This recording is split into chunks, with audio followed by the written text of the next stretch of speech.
Good morning. Kape tayo. May kubos ako dito. Ginawa ng tagaluto. Yung siyang round na malaki.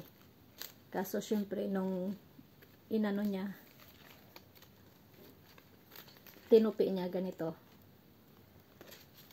Tapos may cheese. Kain tayo. Thank Lord sa grasya.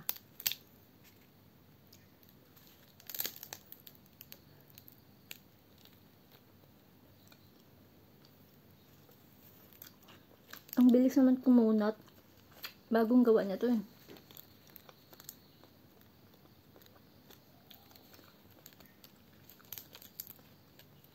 May part na makunak at may part din na crunchy pa.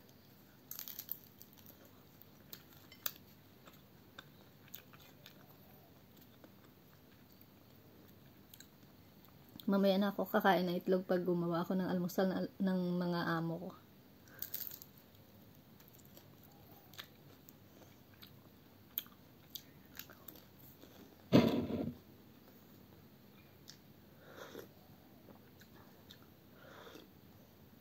Coffee, no sugar, pero may gatas siya.